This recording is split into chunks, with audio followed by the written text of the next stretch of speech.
Thank you for tuning in tonight. We're bringing you Silence is Not Always Golden, brought by T25CL Entertainment, featuring Joy Elan and myself, your host, Bree Blue. I'm a gold digger. I want the best and I go for the best.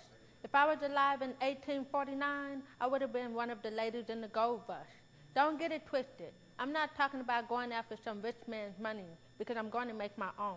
If anything, I gotta watch out for them guys that want me to take care of them. I met some of those. They never thought I'd be someone in the future. Then when they saw the degrees in the Mercedes, they want to talk to me? It doesn't work like that. I'm changing the negative connotation of gold digger. I'm on a mission. I'm unstoppable. You would love me if you only knew I was about making money. I just don't flaunt it. Show me where to go and I'll start digging until I get something. Even then, I wouldn't stop because there's plenty more to get and share. If I'm on a mission to build an empire, I have to be the best. Bronze and silver never gets attention, only the gold medalist. I'm from the golden state and live the golden life. I'm the golden lioness. Naturally have gold in my hair, and my skin is golden. My destiny was planned for me since before I was born. I've been a fighter since birth. I've been fighting for mine in a mental aspect. I trained to be the best, and I am the best. I push and push until I'm satisfied with how far I've come, and then I get that rush, the gold rush. I can say that I was royalty, and this to it be true. 'Cause I live on the west side, baby, and I roll for you. I can say that I was one of the baddest ladies in this game. So if you wanna ride or die, then don't forget my name. This next piece I'm gonna do is called Institutional Freedom. I'm a prisoner of an institution, not the prison system, but institution of higher learning. They got me tied down and bound, I can't be free. They keep coming after me financially. Even with the degrees, jobs and businesses don't take me seriously. They look at my resume and toss it to the side. You could have sworn that they thought I went to San Quentin or some penitentiary. Instead, they saw two rival prestigious universities and they asked me, who do you represent? I didn't go to them school for the sports. You act like I'm in a game and I have to claim turf. I probably wear my school shirts, but I might as well be wearing prison identification numbers. In actuality, I'm in the same boat as the person that went to prison. Thing is, they're picked in before me because they can pay them way less. How does I'm competing for the same job with ex-cons and I was told my education is the key? Key to what? Being treated like I did something wrong? Yes, I peep out at the bottom 1% of some schools, only 20 to 50 of us graduating out of a couple of thousand. Now these jobs looking at me like I didn't earn my papers, like the schools were doing me a favor letting me graduate. They're working together to keep me tied down and bound. That's what they are, institutions, keeping me a prisoner in another form. They don't have control over my mind. I'm Andy Dufresne, slowly chipping away at the wall. If it takes me 5, 10, 20 years to get out, so be it. They don't know that I have a plan, not to be a prisoner of a company. Nobody's going to be telling me when to eat, sleep, work, and they keep transferring me from prison to prison until I'm old enough to collect Social Security, and all that hard work was just a waste of my life. When I'm out, I'm going to be so long gone and chilling with so much paper, I'm young enough to break free and do as I please. Thank you for tuning in tonight to Silence is Not Always Golden. We have with us our guest for the evening, which is Ms. Joy Elan, author, entrepreneur. Welcome, Joy. How are you this evening? I'm good. How are you, Ms. Bree? I'm doing wonderfully. Maybe you can tell us a little bit about yourself. I'm from Oakland and Berkeley, California, born and raised. I have a hearing loss. I was born with a disability. I lost my hearing at birth because I had an umbilical cord wrapped around my neck. And at an early age, my mom refused to let my disability stop me from overcoming whatever I wanted to do. So my mom, who was a single parent, she raised me, and I told her at an early age, I said, I want to go to UC Berkeley. And she was like, look, you want to go there? You're black, you're female, and you're disabled. You got to work 3 times harder than the next person. Right. So you want to go to UC Berkeley, you're going to have to earn your way in there. And so growing up, I went to schools in Oakland. When I got in 4th grade, my mom said, I'm tired of Oakland School District. You got to go because they're not trying to educate you or they're not meeting your educational needs, especially my disabled needs. So we moved to Berkeley. Graduated from Berkeley High, went to UC Berkeley, and I majored in African American Studies. And I went to UC Berkeley in 3 years, in and out in 3 years. I was not playing. I Nice. wanted to set that bar high. So Nice. I just, growing up, I said, well, I want to be a teacher. And then went to Stanford University, got my master's in Go education. ahead. And I've been working with City of Oakland Youth. And now I'm a teacher at Ohlone College, teaching English in the Deaf Studies Department. So, Well, congratulations are in order. It is not too often we see young black professional women, teachers, artists as well. I commend you. thank you. I'm a UC Berkeley grad myself, so I That's love right. the fact that you credit so much of what you've done there. Yeah. Did you start your writing while you were in college, or was it before? I've always loved English. That's my favorite subject. I've always loved to read and write since I was a little kid. So I used to have stories in my head, and I used to write little short stories. You know how we do. We're gonna become an author. We're gonna write little books. And I remember my first little book. My mom still has it. In 5th grade, we had to write a story about a character transitioning into an object. And mine, because I love sunset, it was me turning into a sunset. And I named it Junset because I'm a joy. So I was like, oh, it's going to be a J, so it's going to be called Junset. So I made my first little book, and I just always loved to write. And even in college, I love writing essays. I don't know who would like to write essays. You were probably one of a kind. Yes, I was. But when it's a subject that you're passionate about, you're going to want to write it. And true. I just always just loved writing. Now, how did that transition into poetry for you? So I love music. Poetry is like music. It just doesn't have an instrument, Very right? true. So I used to just, something come to me, I'll just write it out. That was my therapy. I don't have money to go see a therapist. I'm going to get some pen and paper. That is the cheapest form Get of it out. therapy you can have. Right. Oh, you got a piece of paper? Okay, cool. Can I borrow that pen right quick? And just write it out. And I used to just write. I was part of a Tina Marie group with fans, and we used to be inspired by Tina Marie songs, so we would just write on this little form. And so I would just hear like a little catchy tune she was saying, and then I'll go and write something. It may not be related to a song, but it just it gets you going. Right, kind of like a prompt. Yes. And then my poems, sometimes I go back and I be like, wow, I wrote this? What was I on? What? And I don't do drugs or anything, but it's just like sometimes when you go back and you look at your stuff, it's just sometimes you'll just be in that zone and you just throw it out. And then you leave it alone, and then you go back and you're like, wow. I got through this. Yes. Right. And so poetry is just like my outlet. It's just my way to express what I'm thinking instead of going around all bottled and up and angry. Put it out on paper, and once it's out, it's out. It's done with it. This next poem I'm going to do is called Silently Outnumbered.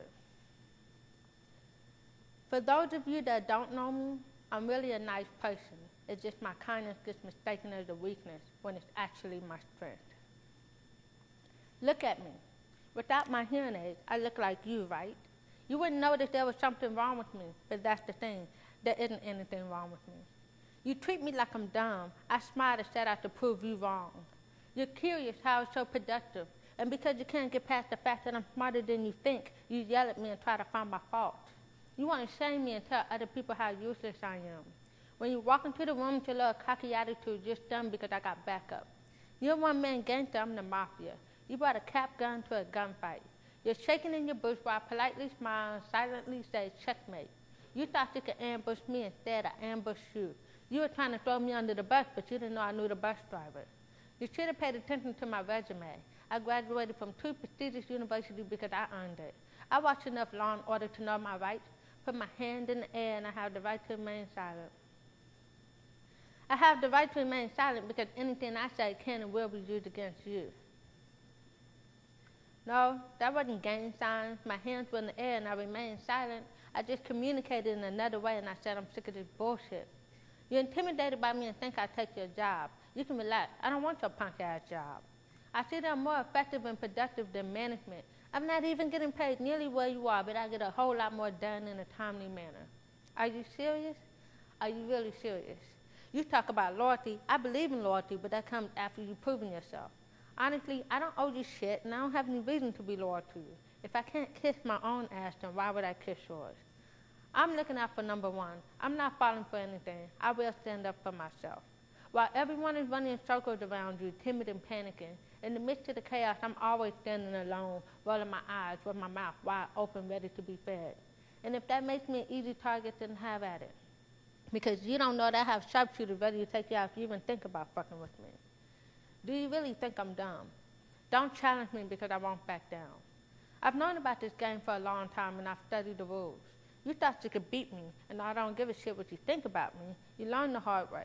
Don't fuck with me, and don't ever insult my intelligence. Well, now I hear a lot of people talk about the difference between poetry and spoken word, and I see you've been able to make the transition into becoming a spoken word artist as well. What would you say inspired you or motivated you to take that step? Oh, my first book, Signs of Life, Past, Present, and Future, I was like... That's this one, correct? That's this book, yes.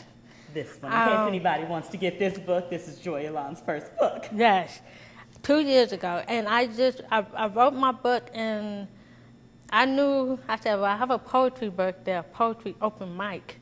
So then I said, okay, I got to go to open mic. So then being there, and then, of course, I'm sorry, I got to put it out there, but yes, I saw you on Virtues and Flow. I'm like, I know her. We went to college together. And, I mean, my poem from the book was just poetry. It's like journal writing. Mm-hmm. And when I would go to open mic and I would hear people like yourself and other spoken word artists like Punish Powell and the people from Fiveology, I would be like, I don't have anything like that. So then I would probably go work out, because that's my way of getting my thoughts together. And then a thought would come to me, and then I said, okay, I think I have a spoken word piece. And then people don't understand, what is the difference? Right. Well, poetry is when you just write it out, anybody can recite it. Spoken word is when you bring that piece, that poetry to life, when you add a song, a dance, something. It's just, it brings it to life, you transitioning it from just like being words on paper. So you're actually performing. You're performing. Kind of breathing life into it. Yes. And so I was like, okay, I got to come up with some spoken word pieces. And just being around open mics and other artists, spoken word artists, it's just like, wow, okay, now I know how to do spoken word pieces. Mm-hmm. So you would say that you write, at least for spoken word performances, you typically write to perform versus performing things that you've already written, more so. Yes. I have to figure out which is a spoken word piece. Right. Because some things are not spoken word material. And a lot of people don't understand that. They don't. You write in a certain way when you're just writing for yourself.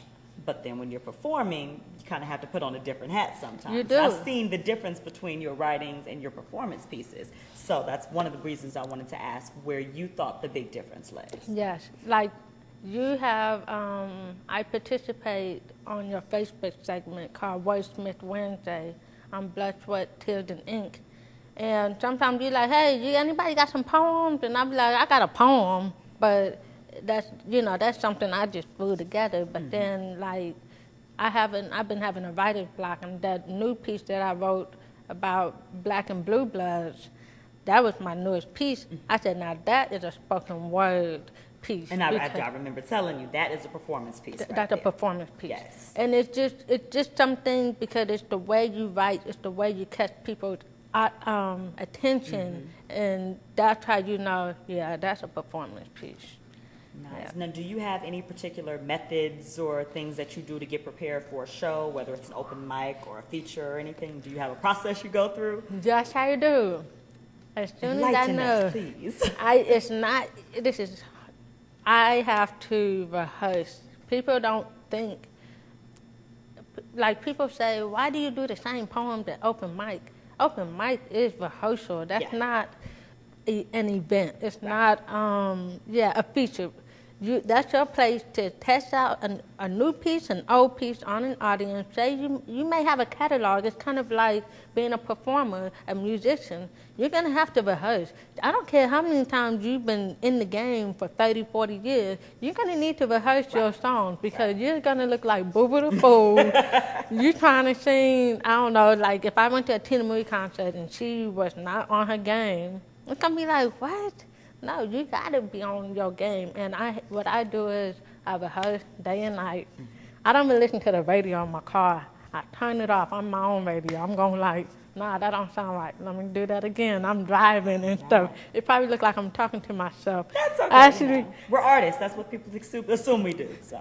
Actually, at work today, I was walking around reciting my poem. I said, don't mind me, I'm just rehearsing. They like, rehearsing? Yeah, don't worry. And I keep going. I'm just walking around, just speaking. But that's part of what I do because I do take what I do seriously. This next poem I'm going to do is called I'm a Survivor. I'm a survivor of the transatlantic and trans-American slave trade. I'm a product and survivor of rape during slavery.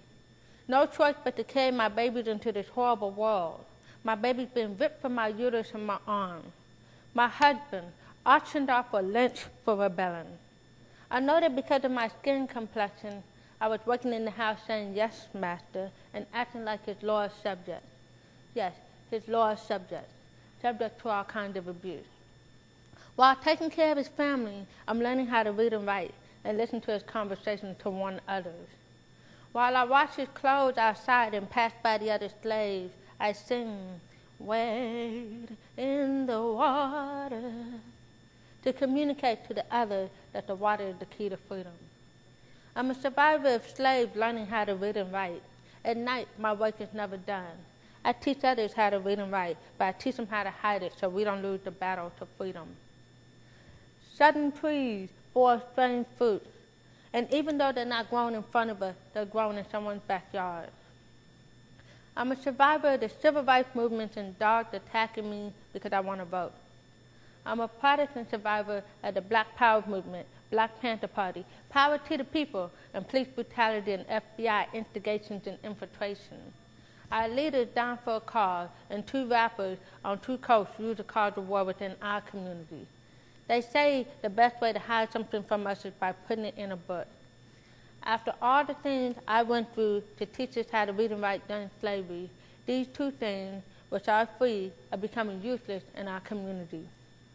I'm proud to be from Oakland and Berkeley, 2 cities that represent change and revolution. I'm Black, not African American. I don't identify with the Africans because I don't know what tribe or region I'm from. Because of the one drop rule, I don't know who I was at first. I refuse to call myself an American because I don't want to call myself something where the country doesn't want me. They keep finding ways to keep me oppressed or extinct. We fought hard for the right to vote, and the moment that we earned it, people aren't registering or getting out there. Our rights to vote and freedom may be taken away because we're complacent and we don't know if a war will break out just to put us back into slavery. And we have been experiencing institutional slavery and racism for the past 50 years, but it's about to be real because we have a Black president and he's not backing down. They're afraid he's going to change America for the better, and they can't have it. It's becoming tougher and tougher for us to vote and express ourselves. There may be 99% of us, but that 1% controls everything. I'm a fighter and I refuse to give up. I learned from all the people that fought for us to be here today, dead or alive, we have the right to live freely. I'm a survivor of all these things because my ancestors built this country and we're being erased out of its history. Pick up a book and learn about the struggles that people went through just for us to be here today. I refuse to let all the movement and those that lay down their life die in vain. Now, where do you see yourself going with this, or at least where would you like to take this? Oh my goodness. You could have it any way you wanted it moving forward. 5 years from now, where would you, the author, the performer, the professor, where would you like to be? As a poet, spoken word artist, author, I want to be not just local. I want to take this LA, New York, Hey, I really want to renew my passport and go overseas to Europe and go to London because I know just like their artists blow up here, I could definitely blow up over there because it's a different sound. And I just want to be able to help people because really my pieces are about helping people get through hard times or even happy times, give you hope. So I just want to touch people's lives because I know for me, I didn't have any role models growing up. Marley Matlin, I'm sorry, is not my role model. I'm sorry. But I'm being honest, that's a rich white woman in Hollywood. That does not. Relatability doesn't really. No, and she got money. She can buy hearing aids if she wants to. I can't. I got to pay for my hearing aids. I'm on a payment plan for some hearing aids. That's wrong. That is wrong. Yeah. But you're doing what it takes to get where you need to go. Yes. So. Yes. So I just want to be out. I like to call myself a professor through my poetry. I like to teach through my poetry. I want to inspire people. There are a lot of people out there that I don't believe in excuses. I'm from East Oakland, disabled. I went to UC Berkeley, Stanford. I'm a professor, author. I don't want to hear any defied excuses. all the expectations. Yeah. I don't want to hear it. You're just too late to get up off your butt, go do something. Now, I know you talked about some of the motivation and inspiration that you had while you were in school. How has it been being an artist after college has been over with your disability? It's hard. It's work because you have to set the bar. You really have to, I'm a trailblazer, really. As far as I know from the Oakland and Berkeley Deaf Program, I'm the first to go to UC Berkeley and Stanford. That is a lot. And so I'm constantly pushing myself out there, and it's a beautiful thing, but it can also be a curse because now it's like, well, who are you? What are you trying to do? Don't you belong in that community? No, don't put me in a box. Do not put me in a box. I am me. I'm Joy Elan. I represent me. I'm a spoken word artist, but and just like all of us as poets and spoken word artists, we do travel in the same circle. But at the same time, we're not all alike. So, it's keep trying to defy the norm. It's work, but I enjoy it. Heck of a job with it. Thank you. So I really appreciate you being here with us this evening. If you could just take a moment to tell the audience a little bit about your new book, how they can contact you, and where they can see you perform next. Yes. So my latest book, Silence is Not Always Golden, A Poetic Revolution, was published just recently in June, and I'm excited to present this because this is my spoken word pieces. And inside the book, I have pictures of myself performing, as well as one final chapter on advice on how to pay off student loans, because a lot of people need to know it. Black, white, whatever, I don't care. We need to pay off student loans. So my book, you can buy it directly from me at www.joyelan.webs.com. I will autograph it for you if you buy it directly from me. You can also purchase it at Amazon and Barnes & Noble. It's available on the Kindle. And you can see me perform at various open mics. I have that scheduled on my website. And get a book and get inspired. Thank you. Thank you, and there you have it. This has been a wonderful time talking with Ms. Joy Elan, and we wish you the best of luck in your career. Thank you. Thank you. For my final piece of the evening, To Royal Have. It's lonely as I climb to the top of my dreams. I pray that I meet my king along the way so we can reign the future together. Your head, shaved from your mane, is your domain. You're Samson. You cut your own hair and still had your strength, full of thoughts and creativity waiting to flow through your mouth when you speak. Your eyes are beautiful brown, a shade I can't describe. Your lips, full and powerful. They amaze people because of the things you say. bring people closer to you because of your smile, or make them run away because you speak the truth. Your face is a golden brown, so pure and beautiful, soft yet tough, a balance in the life you live. Your hands are strong to protect yourself and others, and to create and bring to life the thoughts you've created. Your chest and stomach made of steel and gentle to feel. Your legs are muscular and dashing. Altogether, you're a warrior, a king. Everything about you says leader and power. To know that one day I'll be joined with you bringing such a light out of me. Revelations of my destination, past, present, and future, attracted to you to rewrite history in the present time and live the life of ancient kings and queens from lifetimes ago. You're the combined person that I dreamed of, a person I thought didn't exist. You've been in my life all along. My grandparents represented you and I, a marriage that I've always honored. The signs were all there. I'm aware of them. I only have to bring them to life to show that I'm worthy. I know who I am, a mind quick to learn and speak the truth, body of a warrior goddess, eyes to reflex and deflex what I'm thinking and feeling, my hands ready to fight, although I don't. My mouth tongue twisted because my brain processes so fast I want to speak everything into existence. Yet I hold back in case the wrong thought comes out, but the truth is never held back. My chest, safe for my child to run to because she remembers the nourishment it provides. My womb, strong enough to carry a warrior and royalty, and hips and thighs to support it. My legs are muscular for running and going the distances that I'm destined to go. My hair is a main altar to show my royalty and attract attention. I'll be sharing the throne with you, two powerful yet peaceful people brought into existence to show the world that there are generous people who want to help others. They're listening because we command attention and respect. They'll bow down to us because we've been living amongst them to show how people can come from nothing and get to the highest place only because they were destined to. I'm young and I'm old. I'm rich and I'm poor. I feel like I've been on this earth many times before. I used to be a queen, you know, on an island by the sea. Rainbow-colored people, happy as can be.